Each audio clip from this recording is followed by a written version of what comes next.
दिख रही है। साक्षी शर्मा पंचकुला से इस वक्त साथ में है। साक्षी, अभी क्या जानकारी इसके बारे में है?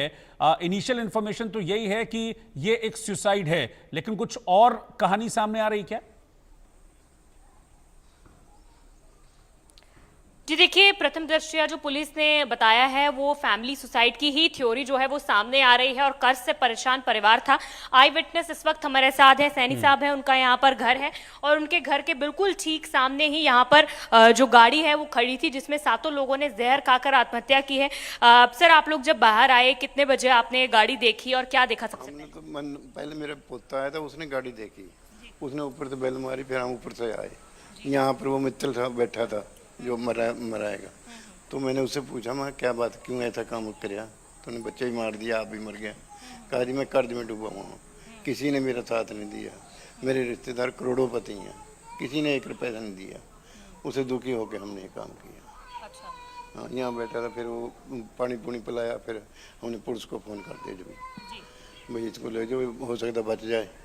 फिर अब गाड़ी आई PCR की, उसी टाइम हमने भेज दिया उसको, भाई अस्पताल ले जाओ, हो सकता है इसके प्राण बच जाए, बाकी बाद में पता लग जाएगा, वो तो मर गए हैं। फिर दूसरी गाड़ी आई चौकी वाले, वो गाड़ी को ले गए, फिर गाड़ी हो देगी मंगाई, इनको ले जाओ जी। बाकी जो वीडियोस वगैरह थे जब वो यहाँ बैठे थे वो आप ही लोगों ने उनके वीडियोस बनाए, गाड़ी से आप ही लोगों ने निकाला? हाँ, गाड़ी में थे, मेरे पोते ने निकाला था। वही वो ऐसे घूमने चलेगा, कुदरती गाड़ी हमारी खड़ी थी, इधर हो गया, आगे देखा ना गाड़ी खड़ी उसकी, उसने पर्दे लगाए हुए थे, बच्चे अंदर पे थे मरे हुए। तो फिर उसने क्या भाई कुछ शक हो या भाई क्या है क्या नहीं, जा रहे मेरा पोता यही था। तो फिर वो जब रुका, फिर ऊपर से बेल मारी, हम आए, भाई पता नहीं कोई चाहे हथियार ना हो, मार मुँह ना दे। जब आपने वो प्रवीण मित्तल गाड़ी से बाहर निकले, जब आपने अपने घर के यहाँ पर बनेरे पे उनको बिठाया, तो तब वो ठीक ठाक बात कर रहे थे? अनकॉन्शियस तो नहीं थे? बिल्कुल ठीक बात कर? बिल्कुल ज़्यादा डेड नहीं था उस टाइम बात करी, ठीक बोलिया। उसके बाद 10 मिनट बाद ही फिर उस पानी मांगा, उसने थोड़ा सा पानी पिलाया, हमने पानी पीने के बाद फिर वो गिर गया है। फिर जब भी गाड़ी आ गई, उठा के फिर 2-3 बंदों ने लग के, गाड़ी में कुछ पी रहे थे, कुछ पीते पीते बाहर निकले थे, वो कुछ जहर उसमें वो तो वहीं पर पी के निकले जहाँ पर वो पिलाया ना जहर है। वो शीशियां थी, वो देखी आप लोगों ने? शीशी पड़ी थी पॉइजन की, पोर्ट भी पिया था, कागजा वो भी पिया था गाड़ी में, डैशबोर्ड के ऊपर ही बैठा, मेरे बेटे ने देखा था। तो उन्होंने फिर बोतल जी में पी को फेंक दी नीचे, वो फिर पुलिस वाला लेके बोतल को, इसको पॉइजन थी।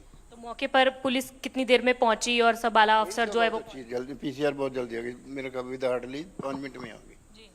हाँ, पुलिस का काम अच्छा था, बल्कि जो एम्बुलेंस मंगाई ना उनको अस्पताल पहुँचाने के लिए, वो लेट आई, वो आई आधे घंटे पौने घंटे में। बता रहे हैं कि गाड़ी से थोड़ी स्मेल भी आ रही थी, काफी उल्टियां वगैरह की हुई थी, उन्होंने जहर उल्टी बहुत करी हुई थी। छोटे छोटे बच्चे थे, उन्होंने उल्टी करी थी, बाबा दादी पैसे ना उनके ऊपर ही छोटा सा बच्चा था, 2 छोटे बच्चे थे, एक लड़की थी 8-9 साल की, बस उनके बुरी हालत है जी। 3 बच्चे बताए जा रहे। तो जिस तरह सब लोग, आपने बताया कि गाड़ी में उस टाइम तक डेड थे, आपके परिवार के लोगों ने देखा, तो हो सकता है कि पहले सबको जहर दे दिया और सब मर गए, उसके बाद आखिर में पहले उनको जहर दे के मार के फिर जहर लिया उसने, सारे को मार के ना बाद में अपना। यहाँ क्यों आए थे, कुछ पूछा आपने? गाड़ी क्यों लगाई हुई थी यहाँ पर? गाड़ी पीछे खड़ी थी ना, गाड़ी के पीछे आके, मतलब उसके चलने का टाइम नहीं है, नहीं हिम्मत, वो पीछे ही गाड़ी खड़ी करके, वो वहाँ गाड़ी खड़ी पर्दे लगे हुए, उन्हें देख लिया मेरे बेटे ने, फिर उसको वहाँ से निकाल के ले आए, हम निकाल के यहाँ बिठाया, फिर तभी पुलिस को बुलाया, भाई कहीं भाग ना जाए।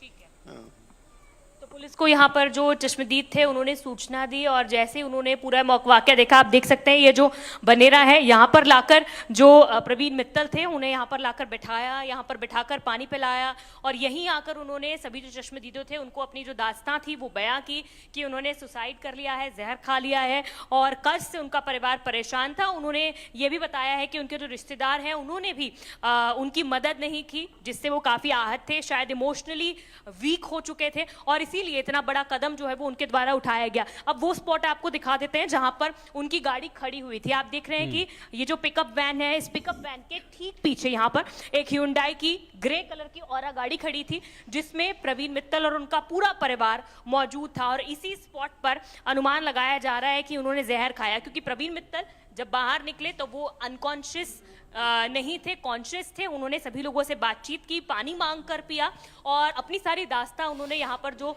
मौजूद चश्मदीद थे उन्हें बयां की। तो जाहिर सी बात है, ऐसा अनुमान लगाया जा सकता है कि यही वो स्पॉट था जहाँ पर डेथ्स हुई हैं, डेथ्स कंफर्म हुई हैं, क्योंकि यहीं पर जो हम अभी सैनी साहब बात कर रहे थे, जो चश्मदीद हैं, इनके पोतों से भी थोड़ी देर पहले हमारी बात हुई थी। उन्होंने बताया कि उन्होंने प्रदीप मित्तल को गाड़ी से कुछ पीते हुए निकलते हुए देखा है। तो उन्होंने अनुमान लगाया जा रहा है कि वो पॉइजन ही था, पॉइजन उन्होंने पिया, उसके बाद पॉइजन की शीशी गाड़ी में ही फेंक दी और गाड़ी में वो पॉइजन की शीशी फेंकने के बाद वो बाहर निकले।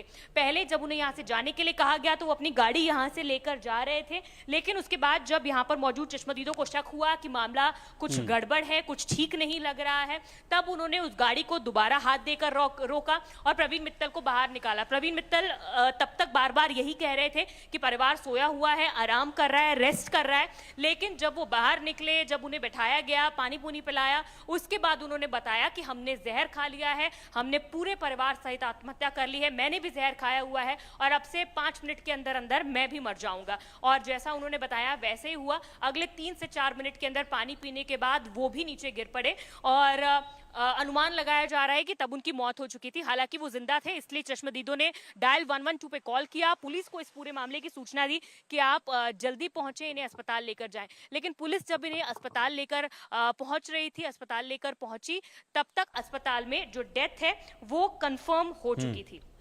अच्छा साक्षी, एक चीज और, क्या किसी तरह की कोई थ्रेट वगैरह की बात भी सामने आ रही है कि कोई थ्रेट वगैरह था? क्योंकि अभी तक ये पता चल रहा है कि कर्ज का भारी बोझ था, जैसा कि आपने भी बताया, और कि प्रवीण ये कह रहे थे कि कर्ज का बहुत बोझ है। तो ऐसा तो नहीं कि कोई थ्रेट दे रहा हो, कोई धमका रहा हो और उससे डरकर इतना बड़ा स्टेप उन्होंने उठा लिया कि पूरे परिवार को खत्म कर दिया?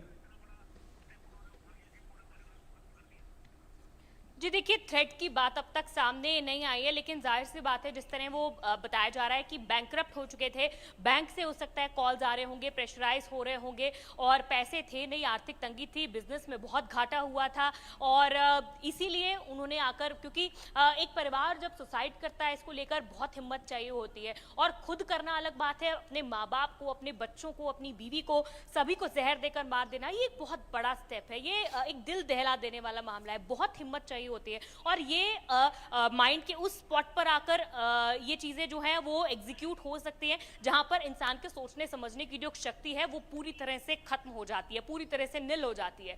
और ऐसा कदम जब उठाया है तो वाकई इमोशनली बहुत वीक हो चुके होंगे, प्रेशराइज होंगे, मेंटली वीक हो चुके होंगे, हरासमेंट हो रही होगी और शायद इसीलिए ये कदम जो है उनके परिवार के द्वारा उठाया गया, शायद वापस जाकर जो कर्जदार थे उनको फेस नहीं कर सकते होंगे जिनसे उन्होंने कर्ज लिया है। हालांकि अपनी आप बीती जो यहाँ पर चश्मदीदों के साथ बयां की है, जाहिर तौर पर आहत भी थे, क्योंकि उन्होंने बताया कि उनके रिश्तेदार जो हैं वो करोड़पति हैं, काफ़ी अमीर उनके रिश्तेदार बताए जा रहे हैं, लेकिन उनके रिश्तेदारों के द्वारा भी उनकी इतनी दयनीय स्थिति में भी उनकी जो मदद थी वो नहीं की गई, आर्थिक मदद नहीं की गई। शायद इस वजह से अपने रिश्तों से भी वो परेशान हो चुके थे, इमोशनली उनका जो बैलेंस है वो पूरी तरह से बिगड़ चुका था और इसीलिए ये कदम जो है उनके द्वारा उठाया गया। बताया जा रहा है कि देहरादून से एक धार्मिक कार्यक्रम में शामिल होने के लिए वो पंचकुला पहुंचे थे और उस धार्मिक कार्यक्रम में वो पहुंचे भी, उस धार्मिक कार्यक्रम को उन्होंने अटेंड भी किया और वहां से जब वो निकले, उसके बाद निकलने के बाद ही जाहिर तौर पर शायद गाड़ी में ही सब लोगों को पहले जहर दे दिया गया, परिवार के बाकी लोगों को,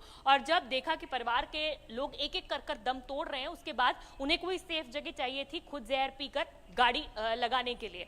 तो उन्होंने जब यहाँ पर आए, सेक्टर 27 में पहुंचे होंगे, यहाँ पर उन्होंने लोगों से ये कहा कि भाई हमें आराम करना है, कोई जगह नहीं मिल रही है, इसलिए गाड़ी को यहाँ पर एक रेसिडेंशियल इलाके में लगाया है और यहाँ पर जब उन्होंने गाड़ी लगाई होगी, उसके बाद जब उन्होंने देखा कि परिवार के सभी सदस्यों ने दम तोड़ दिया है, उसके बाद हिम्मत करके उन्होंने खुद भी जहर पी लिया और कुछ देर बाद जब चश्मदीदों से उनकी बातचीत हुई, उसके बाद उन्होंने खुद भी दम तोड़ दिया। पुलिस मौके पर पहुंची, पुलिस पूरे जो यहाँ से जो पॉइजन की बॉटल्स हैं, परिवार के लोगों के जो सैंपल्स हैं, तमाम चीजें जो हैं यहाँ से फॉरेंसिक की टीम लेकर जा चुकी है। उनकी जो गाड़ी थी वो भी पुलिस ने अपने कब्जे में ले ली है, जो कि सेक्टर 25 पंचकुला के थाने में इस वक्त मौजूद है। वहां पर बताया जा रहा है कि उनके जो परिजन हैं, प्रदीप मित्तल के जो सास ससुर हैं, उनकी जो सिस्टर इन लॉज हैं, वो भी वहां पर पहुंच चुके हैं और फिलहाल डेड बॉडीज को सेक्टर 6 सिविल हॉस्पिटल पंचकुला के मॉर्चरी में रखा गया है और बताया जा रहा है कि कुछ ही देर में जो डेड बॉडीज हैं वो परिवार के लोगों को भी जो लास्ट राइट्स हैं उसको लेकर हैंड ओवर कर दी जाएंगी। जी ठीक है साक्षी, आप बने रहिए साथ में। इस वक्त एक ब्रेकिंग न्यूज आ रही है और इसी मामले से जुड़ी ये बड़ी खबर ये है कि